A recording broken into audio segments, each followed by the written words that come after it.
भारतीय bankers club के तत्वावधान में अंतर्राष्ट्रीय काव्य समारोह का आयोजन ग्रीन हाउस आगरा में किया गया। कार्यक्रम में मुख्य अतिथि के रूप में अंतर्राष्ट्रीय साहित्यकार कनाडा के निवासी गोपाल बघेल मधु का भारतीय बैंकर्स क्लब ने गर्मजोशी से स्वागत किया। इस दौरान उन्होंने मां शारदे के चरणों में काव्य पाठ किया।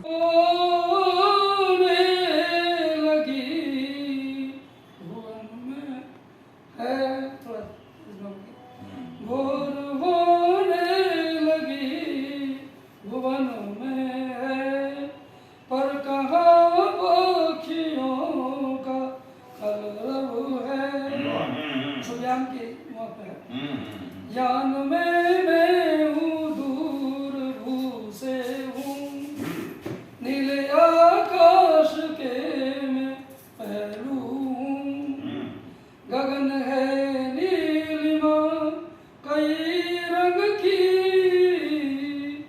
गगन है नीलिमा कई रंग की, गहरे उजले की बहुल अंतर्राष्ट्रीय काव्य समारोह में मुख्य अतिथि के रूप में मौजूद कनाडा निवासी गोपाल बघेल मधु ने कहा कि वह कनाडा के टोरंटो शहर में पिछले कई दशकों से निवास कर हिंदी का प्रचार प्रसार कर रहे हैं। बहुत अच्छा लगा। मैं भारत आया हुआ हूँ 15 दिन से और अभी और 1-1.5 महीना रहना है। तो हमारे इस कार्यक्रम में मुझे आगरा में बुलाया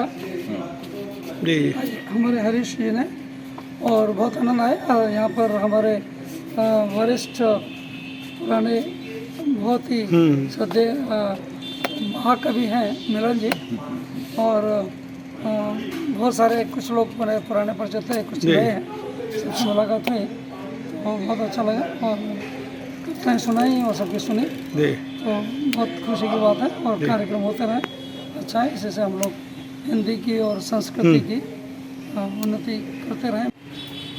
मित्रों, एक विशेष बात ये है कि हम सारे जो भारत के रचनाकार हैं वो तो हिंदी के लिए काम कर ही रहे हैं, लेकिन मेरी दृष्टि में 2 ऐसे क्षेत्र हैं जहाँ से हिंदी के लिए जो काम किया जा रहा है वो अलग से रेखांकित किया जाना चाहिए। पहली बात तो ये है कि जो फिल्में हमारी गीत दे रही हैं वो पूरे विश्व में फैल रहे हैं और उसके सहारे हिंदी फैल रही है। और दूसरा क्षेत्र वो है जहाँ कुछ ऐसे भारतीय जो विदेश में पहुँचे हैं वो विदेश में रह करके अपनी भाषा को और उसके भाषा के माध्यम से अपनी कहानियों को, कविताओं को वहाँ फैला रहे हैं। तो ये बड़ा महत्वपूर्ण काम वो कर रहे हैं, क्योंकि हम यहाँ रहते रहते भारत में तो सीमित हो गए, वो पूरे विश्व में भाषा को लेके जा रहे हैं। इसलिए मधु बघेल जी का बहुत बड़ा महत्व है। उन्होंने वहाँ एक प्रकाशन विभाग भी खोल रखा है और साथ ही साथ इस तरह की छोटी छोटी गोष्ठियाँ वहाँ करते रहते हैं ताकि हिंदी का प्रचार प्रसार हो।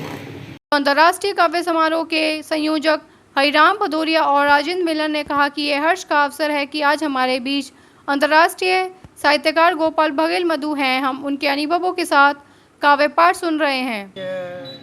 गोपाल मधु जी का कनाडा से आगमन यहाँ हुआ है। यह अंतर्राष्ट्रीय काव्य समारोह मैंने और आदरणीय सुशील सरित जी ने मिलकर यहाँ आयोजित किया है। भारतीय बैंकर्स क्लब के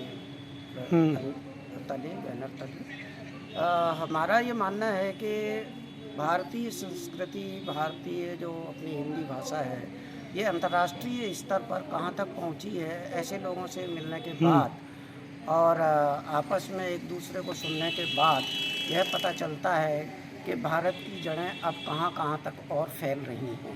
इसलिए ऐसे कार्यक्रम आयोजित होने चाहिए, यही हमारा प्रयास। दरअसल आज जो है ये प्रोग्राम हमारे एक ऐसे ब्रजभाषी मित्र का रखा गया है जो सुदूर कनाडा में बस गए हैं जाकर के, और उन्होंने हिंदी के उस क्षेत्र को प्रभावित किया है जिसको हम आध्यात्मिक नाम से जानते हैं।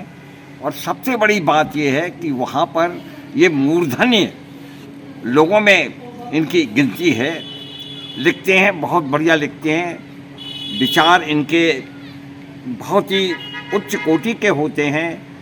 इनको पाश्चात्य शैली का प्रभाव है, यानी अंग्रेजी भाषा में जो पोइम लिखी जाती हैं उसका प्रभाव इन पर पूरी तरह से है। बात कहते हैं लेकिन उस बात को हमें समझने में थोड़ा, क्योंकि हमारा हिंदी जो एक व्याकरण पक्ष है वो ख़ास तौर से वो मैं समझता हूँ अंग्रेजी भाषा के उससे लाख दर्जे ऊंचा है। और उनके जो स्टेंजे और जो कविताएं होती हैं उनसे ये प्रभावित होकर के उसी से ज़्यादा जुड़ गए हैं, तो वहाँ हमें थोड़ा सा मनन करना पड़ता है, चिंतन करना पड़ता है इनकी वजह से। ठीक। तो आज का खास तौर से ये आयोजन इसी विषय में था कि इनको बुला करके सुनाया जाए और हम जो लिख रहे हैं इनको सुनाया जाए। बस आज हमारे बीच कनाडा से आए हुए गोपाल मधु साहित्य के वरिष्ठ कवि आए हुए हैं। उसी उपलक्ष्य में हमें कल जो तुलसी जयंती थी, तो आज एक प्रोग्राम रख लिया है उनके स्वागत सत्कार के लिए, और हम उनका अभिनंदन स्वागत करते हैं अपने इस ग्रीन हाउस पर। ऐसे ही सतत उनका स्नेह हमें बना रहे, ऐसी आकांक्षा करते हैं। कार्यक्रम में राष्ट्रीय स्तर के कवि सुशील सरित और युवा कवयित्री पूजा तोमर ने तुलसीदास के दोहों का पाठ किया।